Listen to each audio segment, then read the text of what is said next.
Super League spotlight shining so bright. Interviews and news, come join the hype. Hello and welcome to Super League Spotlight. Rona, we are back for another exciting week of a recap of the SLBW. How are you? Marvelous. Marvellous. Well, should we just crack straight on? We And should. do you know what? I found a tweet this week. I don't know. I don't know if you've seen it, but what does it say? Oh, just some predictions about the Well, weekend action. So let's read it. Let's see what it is. So Riders, as it's their home game. They didn't win, did they? No. no. Durham, again, I don't think they won. Well, that's because of you and Lee. That's just me being, loyal. Sheffield, tick. Auckland's, Caledonia, and London. Right. So, Rona, that tweet is from yourself. Um, She knows nothing. Well, I'm just like, I tried to resign. I tried to hand in my resignation, but the entire British basketball public, I don't know if you know this, but we're like, please don't. Um, right. please don't do that. But actually, I'm just gonna let you in on it, right? This is a world exclusive. It was actually a marketing ploy for Basketballer, the podcast. Because I was hoping that by putting it out there, by annoying some people, getting it wrong, that it's going to get more traction than me being right. Nobody likes a know-it-all. I So mean, I was like, I'm going to shake it up a wee bit, just a little bit, okay. give some loyalties where loyalties due. But I was like, I knew Riders weren't getting the win. I knew Oakland's 11-game win streak was coming to an end. I knew Cardiff were going to get 2 wins in the weekend, which potentially franchise history there, potentially, I don't know. And London were going to continue without a win. And then I was actually thinking today, Dan Routledge, wonder if he knows a team who's gone from the most amount of wins consecutively to no wins consecutively. I wonder what the swing on that is. So I'm glad that the tweets got the traction I wanted. Absolutely. So, if you're looking at annoying people, Cardiff are probably right up there with saying they were going to lose both games in a weekend, and they ended up winning those games. It's Let's the let's it's a start typical with. teacher thing. Oh, you're going to fail this exam if you don't back up and do what they do. They go away, they study really hard, they work really hard, and look, They've now got, is it 5 wins this season now? exactly. And I just think that people, they're so concerned by me and my one opinion that they're just out to do the opposite because you know that many people care. I think Steph Collins did use that in part of a team talk just before the Uh-huh. match. Did you see what Rona Rona said? Lightbody, who has played 27 seconds of WBBL action, said we weren't going to win. And they've all gone, no, not Rona Lightbody. 27-second fame. Let's prove her wrong. And they did. See? 67-79 against Leicester on Friday night. Um, Leicester Riders playing at the Morningside Arena, which is something we've kind of Technically, their mentioned. away game. Did Well, not know yeah, this information. that's true. That's something else that you didn't quite factor in. It Um, doesn't. it was a 4:15 tip-off, which obviously on a Friday afternoon I know. is, I mean, I don't know if it was Leicester's half term. I know we had half term up in the northeast. I'm not sure further down south whether that was a thing, but obviously it's a hard time to get to. The attendance didn't look massive, which is a shame. hmm I just think Riders started all right. They took a good win against Gladiators as well, but they seem to have lost a lot of their imports. Yeah. And I worry for the programme's future. Because you've got Katie Janaszewska, who we had on, great British talent coming up, representing GB, and it's Loughborough has always been, and then Leicester as a byproduct. It's like been one of the top clubs. You look at who they've produced, who's played there. Quite a lot of the current Gladiators were there at one point where they Meg Garrigan was there, Lewis was there. That's where Holly Winterburn spent time. You just hope the programme is going to get back to those strengths. hmm Yeah, and let kind of give Cardiff a bit of credit as well. hmm They've gone the other way to Leicester, added a hmm couple new pieces to Yep. their roster, and Connie Clark continues to impress. Another double for her, 22 points, hmm 13 rebounds.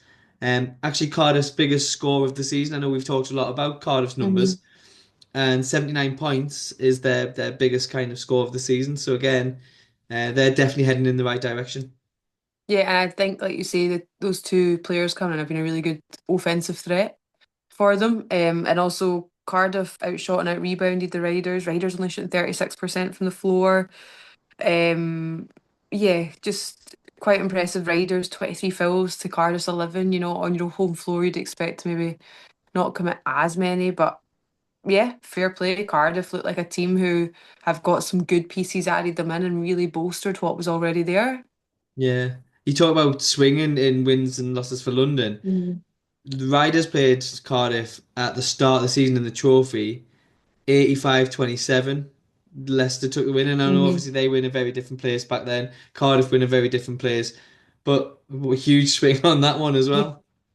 Yeah, it is fair play. I think that is also the joy of sport, isn't it? That it should be unexpected at times, and Mm. maybe you get a bit more of that jeopardy in, say, football or whatever. Which is where you see more of these cup glory runs. You know, the FA Cup, Plymouth just been knocked out, haven't they? You know, that sort of thing. But Mhm. I think it's great for the league. It makes it interesting, makes it exciting. Right, let's move Blows on. my Durham coupon. against Essex. A big Essex away win. Hmm. Um, so And I yeah, thought they'd faltered recently. I thought they looked like they'd maybe lost their stride a bit. Durham, it can be hard to tell who's going to be available, who's fit. You know, we see looked like they'd brought back in most of the players who'd maybe been out, but then you were there, so you're just going to fill us in on this because there's no live stats. yes. So they played with a six rotation on Hmm. Saturday. No Eliza Brault, no Harry Otwell Salisbury. Um, yeah, second half really struggled. I mean, didn't help Essex kind of shot. I think was 5 from 6 at the first in the third quarter from 3 point land.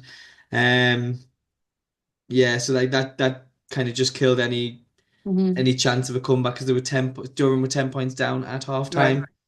time. Sarah Wells got 17, which is her highest score so far this season. Marina got 20, but only shot 25% from the floor. Mm. But for Essex, we've got Park Lane, 20 points, 6 rebounds, 7 assists. This is the right, but just to qualify these stats, right? This is just me with my scraps of paper watching the match back a couple of times, trying. So they're pretty accurate, but they're not official. So we'll put that in. Yeah, Daniela Turner, 16 points. Taylor O'Brien again, another impressive performance from her. So yeah, they just killed Durham with the 3 points in that second half, especially. But yeah, I think Durham will. I don't know. It's hard because they go move to Cardiff this weekend, and we've just talked about the kind of upward curve. I Hmm. think Cardiff could potentially jump above Durham this weekend, depending on the result. Because I think that would be 6 wins, 6 wins. So whoever had the head to head. So like, we wouldn't have said that about 3 weeks ago, would we? That would even be a thing. I would, but you know, I just kept it quiet. You just like avoiding offending Lee. I think he said he was going to batter me, so no I'm kidding. That's an absolute lie. Absolute lie there. So yeah, Essex really impressive away win. Hmm. Yeah, let's move on. Manchester Sheffield. Strange one considering Manchester were in front at the end of the Hmm. third and Yep. ended up losing by 15. Hmm. So 27-11 in that fourth quarter. But a big kind of win momentum um, for the cup final next weekend for Sheffield. Hmm. I think, like you said there, Manchester been up to 13 at one point, but I think that just shows that tenacity of the Sheffield Hatters. They do seem a bit like a never say die team a lot of the time, and they will fight and scrap to the end. Danny Williams, I mean, 18 and 12, averaging 21 and 10. Like, what a player she's been Hmm. for Manchester and consistently been for Manchester. Gandini, who double double as well, 10 and 10. Taya Singleton had another good game. I Hmm. feel like I feel like it's she doesn't blow hot and cold, but sometimes she lights up the stats like that, and other times she's really quiet. So I think that's quite key. for them. I think Manchester, they had no Georgia Anderson again. Hmm. Um, but Maura Fitzpatrick was Yeah, back in, Patrick's back. Yeah. which I think will be great for them. But like I'd written that down, that was my notes. I was like, it was a tale of two halves because Manchester 19-13 the first quarter, 16-all the second quarter, Hmm. and then Sheffield 16-11, 27-11. So yeah, quite the swing there in that fourth. Next one, let's move on. We've got Newcastle Eagles. Chloe Gaynor's winning machine keeps rolling on 86-70 against the formerly unbeaten Auckland's Wolves. Yeah, Wow. didn't call it. Burkett though, 4 from 6 3-point land. She had 15 points in total, but no 2-point field goals. No, So not no, no, no attempted.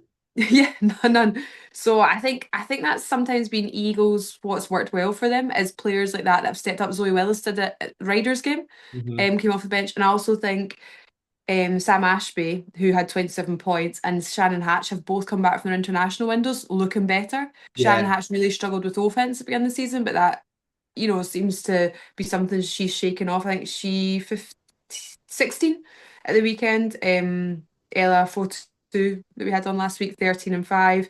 But I just think 34% from 2-point lands what killed the Oaklands. Hmm. Newcastle were 62%. So, overall stats were kind of split with who took what category, but it was that 2-point shooting there from Oaklands. I Yeah. think it was the dagger. No, I highlighted Shannon Hatch. I thought in the last few weeks she has been very impressive. Hmm. Um, I had a look at Sarah Burkett's 3 points for 3 pointers from the season as a whole. Hmm. She was 3 from 19 before Saturday. Wow. Um, so like she really stepped up. Hmm. I thought it was interesting the Eagles minutes, uh, big minutes, 39 minutes for Hatch, Gwyn, 38 minutes for Lauren Seiki, um, Tierra Hodges, 32 minutes. So heavily reliant on kind of those Hmm. four. And then there was the likes of Sarah, Abby, um, and Zoe Willis as well, I think played for a bit. So heavily reliant on those four though. So moving on to the season, will that have an impact? Possibly. Hmm. Right, let's move to the game that you were at on Sunday. Indeed. Caledonia, what's the kind word? Dominated the Wildcats. We brought the intensity to the Mhm. Wildcats. Wildcats, though, hands up, no Claire Jacobs. And I Yeah, think I actually spoke to Karen Burton about it in the pre-game. She obviously leads the lead in scoring. And she was saying, well, it's for other players to realise they can score as well and they don't need to give it to her. And I was saying it's always interesting, like, will they step up? And I do think they then struggle to score Wildcats. Um, when you're used to having such a prolific scorer, whether they're overlooking for her or relying on her, or it could just have been a bad day for them, and you try and look for things that happen. But it sounds like going into the game, Wildcats had quite a rough week. It sounds like with injuries and people out, so that's going to have impacted practice and how the team yeah. are feeling. Yeah, but I think for me, the success story at Gladiators were I keep calling them youngsters, but I think they'll always be young to me. I've got that written So down too. yeah, so I mean, I think I'll just be like, oh, the youngsters, and I'm like, they're 32, Rona. And I'm like, Yeah, but anyway, so like Kerry, obviously, she took game MVP from the club with 16, 2 and 1. She went 66% from the 3-point land, 2 from 3. Alex, 8, 3 and 2. Emma, 10, 2 and 1. Delaney, though, as well, almost posting the double double, 13 and 9. Minutes shared out, as we yeah, tend to see, probably the players who tend to play a bit more minutes having less, and that allowed Kerry tends to feature every game anyway, but Alex and Emma and Kerry still, they all had extended court time, which I think yeah, bodes well when you are getting down. Or assistant coach Donnie had mentioned it about you need to have a squad because injuries are going to happen and things, and the female side of Gladiators have pretty much stuck to the same squad apart from bringing in Wee Harris. Mhm. Whereas the men, I think, have gone up to about 20. But there's been a lot more change there. But where other clubs are having to bring other people and embed them in. So yeah, Antosh being in early foul trouble as well. I really don't think helped because that was their main sort of inside presence. Gladiators as well, 27 assists. Hmm. which I know Chantel, I'm sure, will be very happy with. Gladiators 32 bench points, Wildcats didn't get any bench points, but I think that was Tindra Pack's first game. So, I was going to say she the only I thought players she are did well. 16. Yeah. Yep, did well coming on, playing. Didn't actually look out of place. Yeah, so yeah, Gladiators dominated them.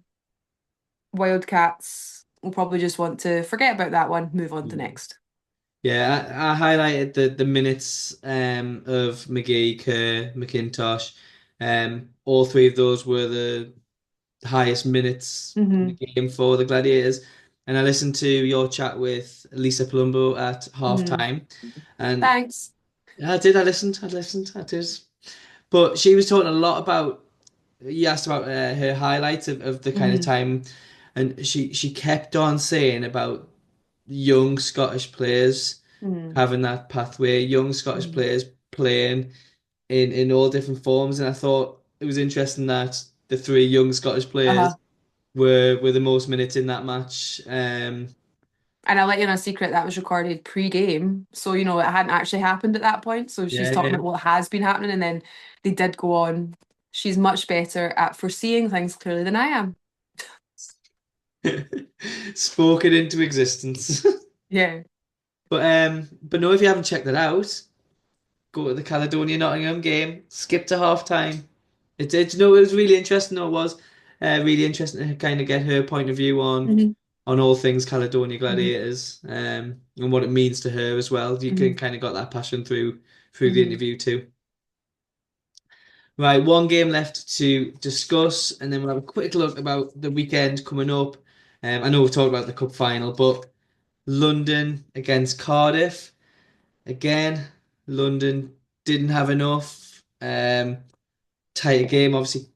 Cardiff coming off the back of their double header weekend, but 60 points to 52. London actually took the second half, Hmm. 21-19, but um, Not enough. not enough. Yeah. I think Cardiff are riding a wave. They've had a generous run of fixtures and pulled out some good wins, and confidence builds confidence, right? Mhm. Um, yeah, I think I've talked about enough of them before. Connie Clark again, Kiera Stewart, 12-7, 12-5. London are improving. These margins are getting smaller against teams, which is good. Will they get a win before the end of the season? You've still got a couple of games potentially they could look to Mhm. pin and try and get a win, but who knows? No, do you know what? We didn't talk about the games the week before, but I was down in London for the Durham game, and London Hmm. were quite impressive, to be fair. Uh-huh. Keanu Omar Jones, 25 points, I think it was, 27 points. Hmm. I think they kind of really tested Durham in that game. Um, Hmm. but yeah, so let's move on. You say Cardiff are riding a wave. They are at home to Durham at the weekend.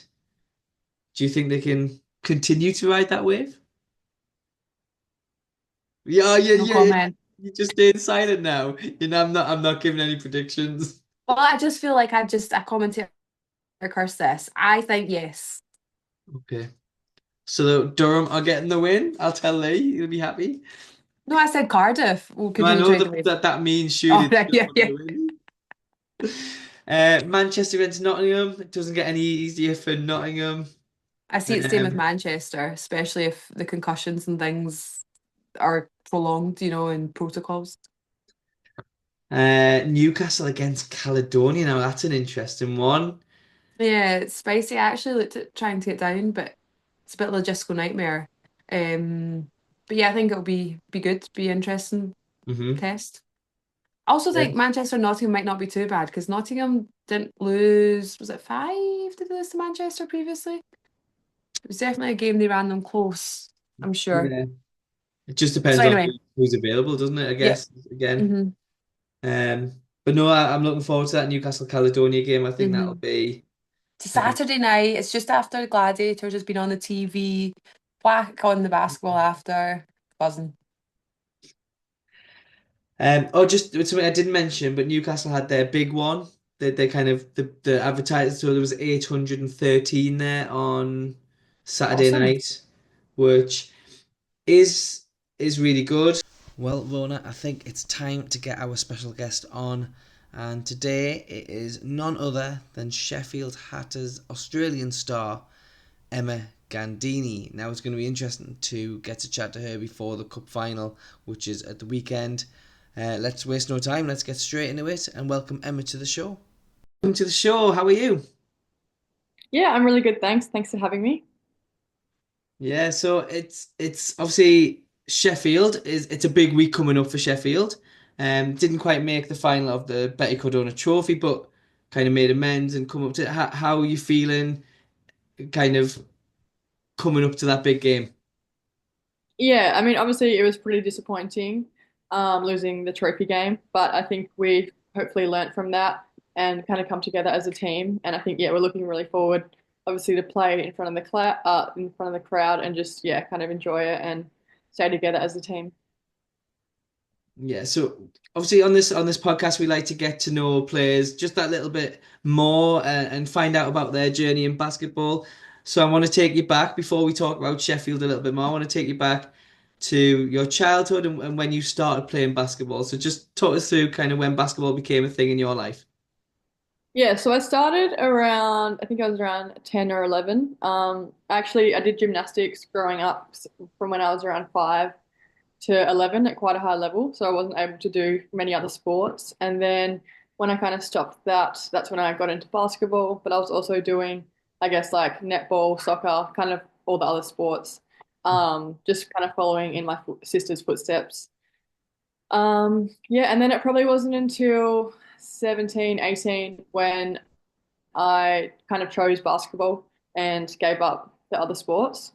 And yeah, so I guess almost, how old am I now? Almost 20 years, I guess, playing. So did you say you're following your sister's footsteps? Was she kind of your influence growing up? Is she older, obviously? Yeah, yeah. So she's 3 years older. Yeah. So her and her friends were kind of playing, which made me get into it. In Australia, we kind of have like domestic leagues, so you can start as, I guess, a child. Just, I guess it's kind of social, and then you kind of goes from there. You go from under 12s, which is, I guess, the state league, and then kind of build your way up. Whereabouts in Australia are you from? From Perth, so the western side. You Nice. don't happen to know a wee place called Training, do you? Is it Traynin. Is that near like Nungarin? Would that be right? is that in Australia? I mean, Uh-huh. sorry, in Perth. Yeah, yeah. So it's like inland, like 3 hours or something, I think. I don't The think Wheat Belt, so. would it be called?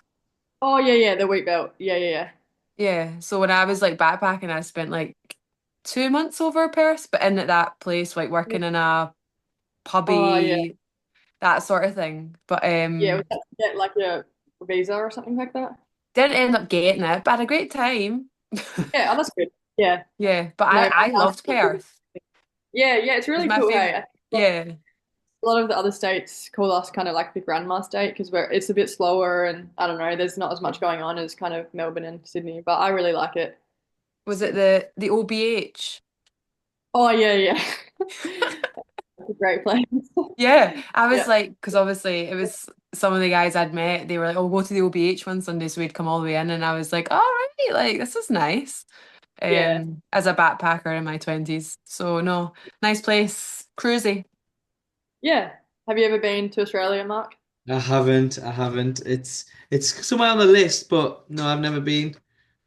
Yeah. It's Well, nice if you guys pop. are, I've got children now though, so there's no chance of affording that. yeah, fair, fair. Right, let's talk about the challenges you may have faced when you were growing up then and playing basketball. Obviously in this country it's been I don't know, Rona, how would you describe the kind of the growth of the sport? We are growing, but it's like it's I don't know, hard for It young. never seems to explode. It like Yes. it's like something that gets to boiling point, but never. And so much goes on with 2012, Commie Games, success, the Eurobasket, all the new venues and arenas that are popping up, which is not how it's been in the past few decades Yeah, here. And the women's stuff, I think, is just consistently rising. You know, it doesn't ever seem to dip. So it's good. Yeah. Yeah, for So yeah, sure. I think, sorry. No, go on, I'm sorry. Oh, yeah, I was talking to Ness about that briefly, and I think the main difference, obviously, in Australia is the domestic competition that I was talking about, that you can kind of start from, I think, like 7 or 8, and it's pretty much, I guess, you train once a week and then play on the weekend. But like the stadiums and all the arenas are kind of filled with those games and those kids, and that's how those kind of clubs make the money from that. And then obviously your development goes up into the state league, and so I guess there's a pathway for us Mm. rather than yeah, obviously speaking to Ness, it's I guess something that England might not have at the moment, or I guess because maybe the um, arenas and stadiums that don't have the availability or something. But yeah, that's one difference I noticed, that I guess there's not really many social kind of sporting. Hmm. I think you're right about arenas. I know obviously within the last 5 years there's been Caledonia have kind of got their own purpose-built arena now, Newcastle Eagles. Obviously Sheffield have got the Cannon Medical Arena now. So I think Yeah, again that is changing to not having to yeah, rely yeah, on other people and venues. Um, yeah. but no, that is changing. So at 11, you scrapped gymnastics and started playing other sports. Um, what made you when at 18 to kind of pick basketball? What was it about basketball? Um, I guess I don't know. I kind of was enjoying it. I think I so when I was had kind of finished the under 18s, then you go into the I guess higher level. And my first year, I went there and I didn't get offered a contract, but two of my really good friends did, Right. and I was pretty disappointed because I was, I guess, kind of expecting one. And then my dad kind of said, like, what can you do to like focus on? So I kind of went to focus on my like fitness to make sure I was kind of like the fittest one in the team, and I guess my defense and stuff like that. So I guess probably not getting the contract made me more motivated to, yeah, I guess, and had more desire to kind of get that. And then yeah, did play netball, but it did clash with the basketball games on the same day. Yeah, no, we've had a few players play in the league. Ella Clark being one who used to play for Leicester Riders. She kind of played netball alongside basketball, in both top leagues. But then she picked netball, so can't have it Yeah, all. I feel like it's pretty versatile or Mm. interchangeable. Yeah. So obviously you played in Australia for your whole career until this year. Was the plan to always stay in Australia for your career? I've had a bit of a random, I guess, pathway here, but I guess since, yeah, from around 18 to kind of 26, I was just playing in the state league, the NBL one, it is called now. Um, just kind of playing that, I guess, enjoying it, then taking, because that season runs from around April to September.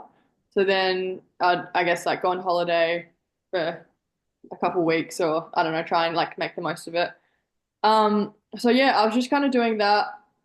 Went to uni, got a degree in accounting. I was actually working at an accounting firm full time from 2019, I believe.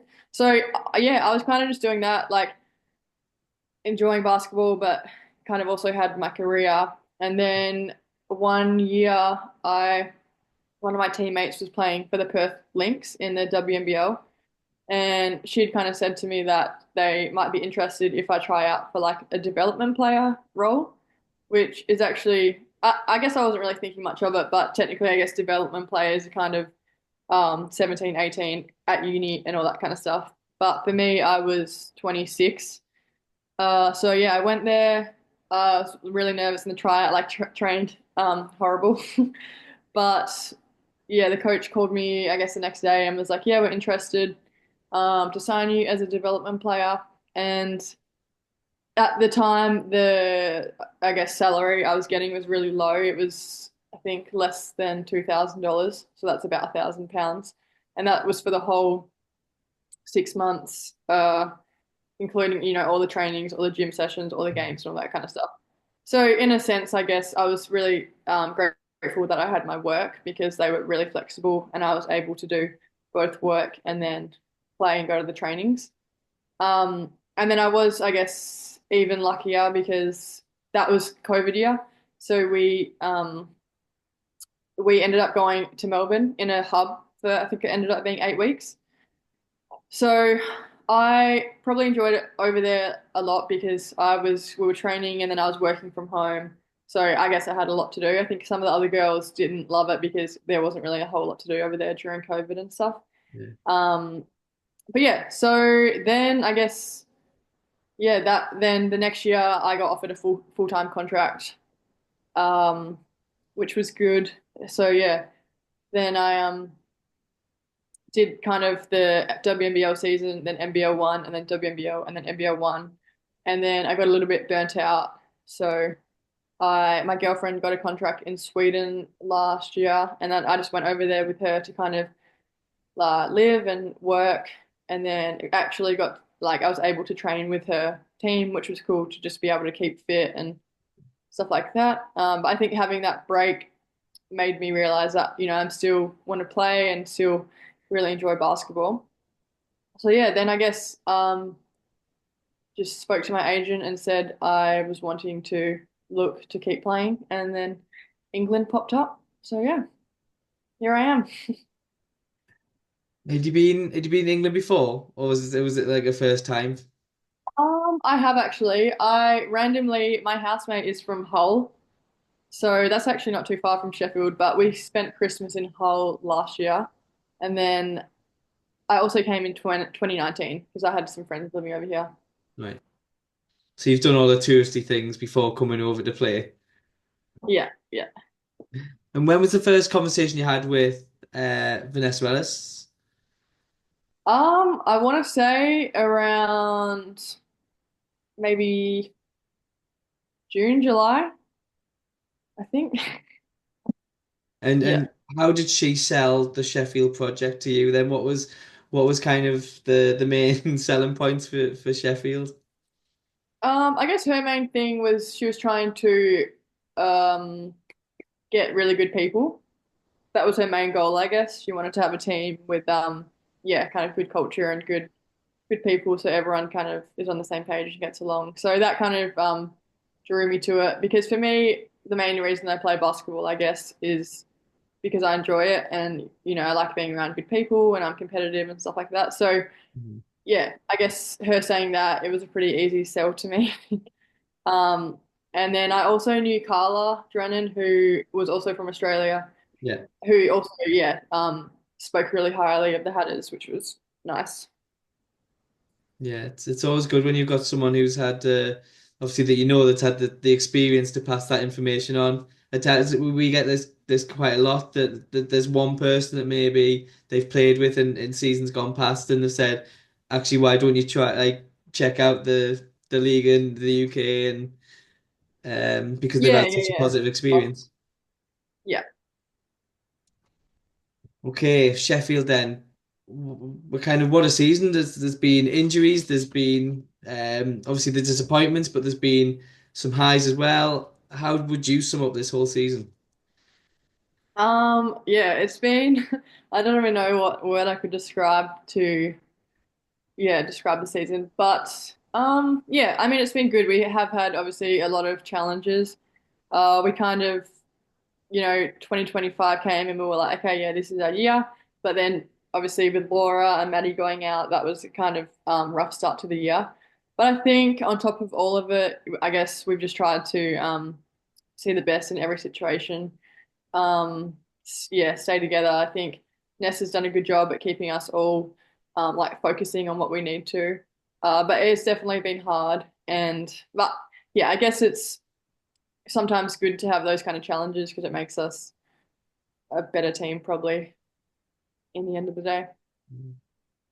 And what's it like integrating some new players into the kind of squad during the season as well? How because obviously there's been two or three new additions quite recently. How has that been for everyone? Yeah, I mean, as people, they've fit in really well.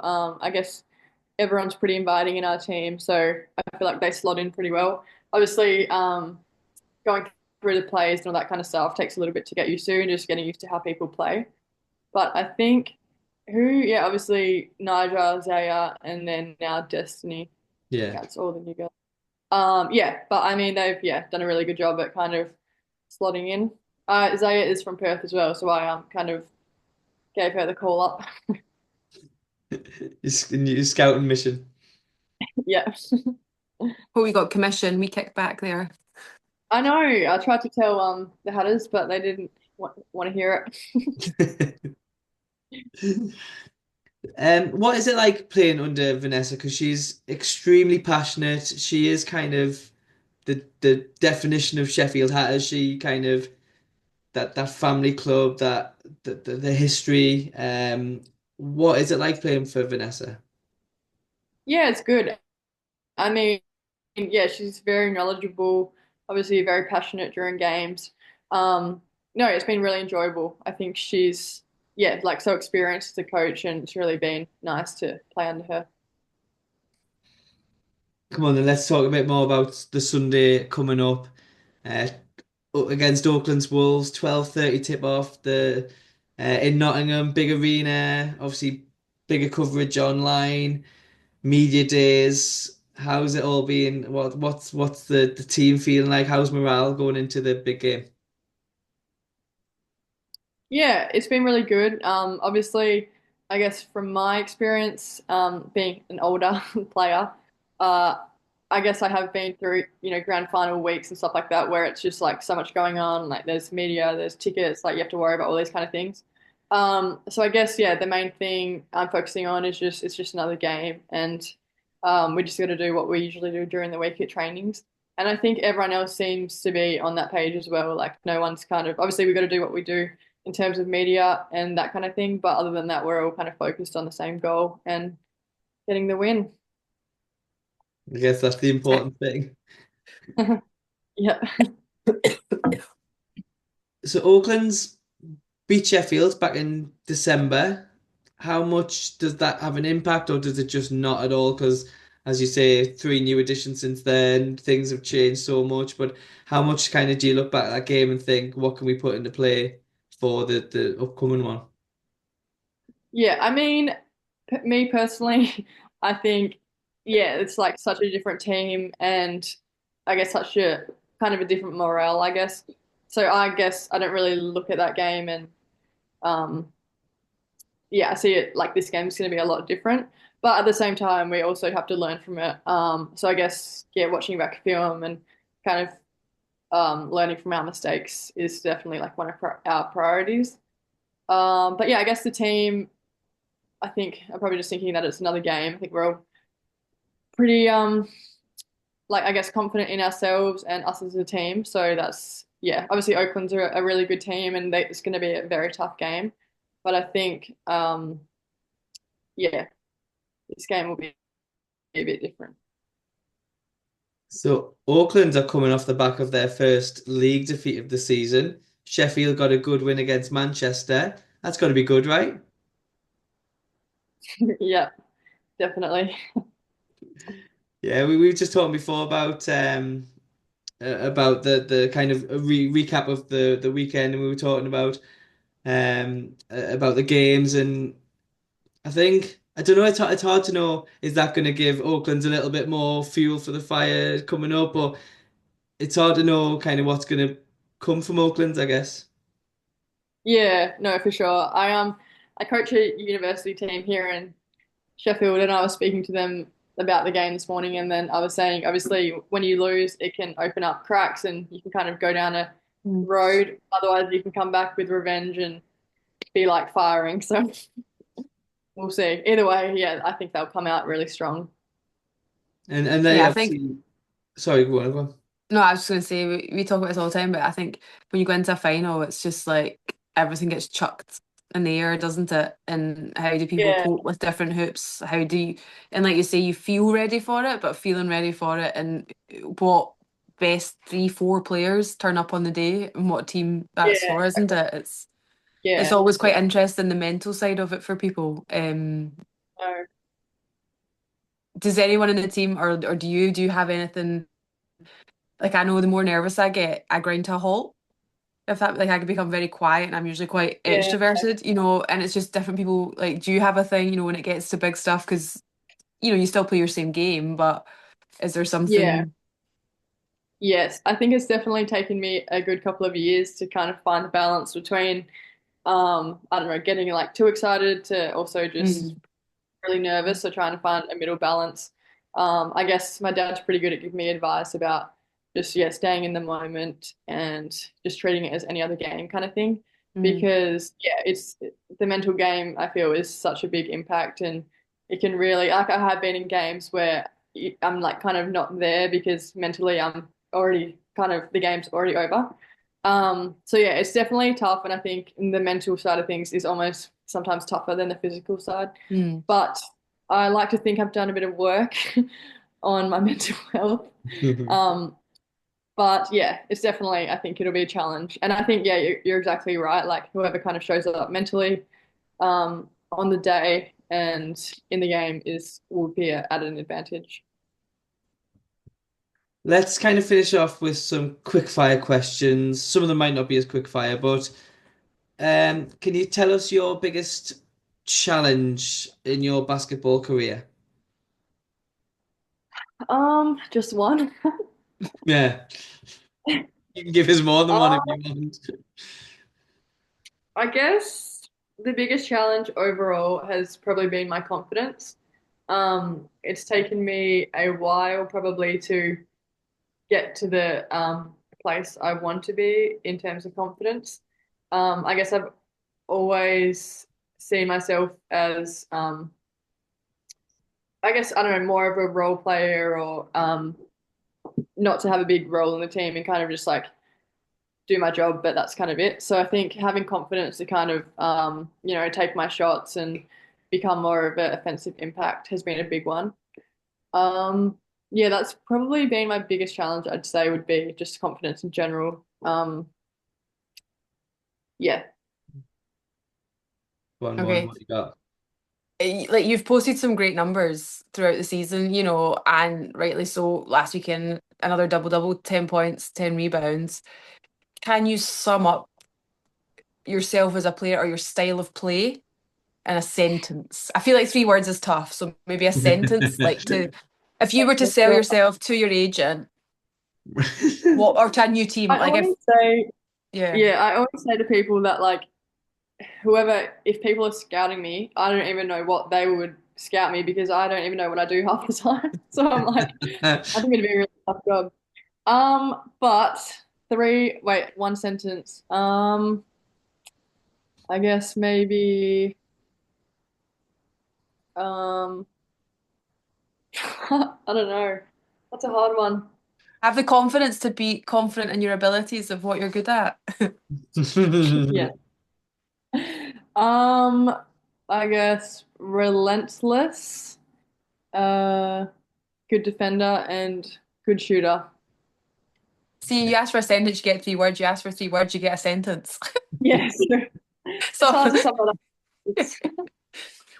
So today is Pancake Day. Obviously, when we're recording this, I've just had about 100. Did I see Sheffield posted there? What do you have on a pancake thing? Was Yeah. yours lemon and sugar? Yeah, lemon and sugar. And actually my housemate's mum made us some for after training, so that was a really enjoyable treat to have. Rona, what do you have on yours? I had a big fat dollop of nothing because I was nursery drop off, pick up, 6 lessons, 2 duties, after school club podcast. There's Pew still time, pew. right? Afterwards. I need to go to my bed. No. Number. Do you have a reasoning behind your number that you play? I do. Well, technically I'm usually number 4, but Laura is also number 4. So I took one for the team and reason I guess why I was 31 in links a couple years ago. Pretty much just 3 plus 1 equals 4. There we go. Yeah. Favorite TV series at the moment, or something to watch on the telly? What are we watching? Yeah, Tell Me Lies on Disney is good. Ooh, I don't think I've even heard of that one. I think it's Neither. an old one. But yeah, it's good. I'm waiting for my roommate to finish the first season so we can start the second season. Nice. Okay. I mean, last one for me. Best shoe to play in. Oh, best shoe. Mm-hmm. Um, I think it's called the GT Cut Academy. Yeah. Mm-hmm. Yeah. Nice. Otherwise, like any, I guess, Giannis ones. But yeah, I like the GT Cut. Okay, Solid choice. I've got one last one then. Can you finish this sentence? I love basketball because. I love basketball because it makes me happy. No, it's nice. Isn't it? Full stop, done. And Heartwarming and wholesome, and I like it. But Emma, thank you so much for joining us and kind of giving your time for us. It's again fascinating to get to know you and kind of looking at it's kind of your say struggling with confidence, but kind of what you've become as a player as well. So it's like a really impressive story. Good luck for Sunday. Thank you We'll so be much. watching with interest. Yeah. I do want some form of backflip, somersault, cartwheel now that I know you used to be a gymnast if you win. Yeah, we'll see. Maybe if we win, yeah. Double round off backflip. Splits. Yeah. All right. No Out for pressure. the season injured. Yeah, I know. No, please don't, Jinx. Could you imagine? That's like the commentator's curse. It's getting worse. Every time I say something, I'm just keep my mouth shut from now on. I'll have to check with Ness before I do it. Yeah, I don't think that's getting approved. Just putting it out there. But no, Emma, thank you so much. And yeah, good luck for the rest of the season as well. And good luck for Sunday. And we'll see you all soon. Cool. Yeah. Thank you so much. Super League spotlight shining so bright.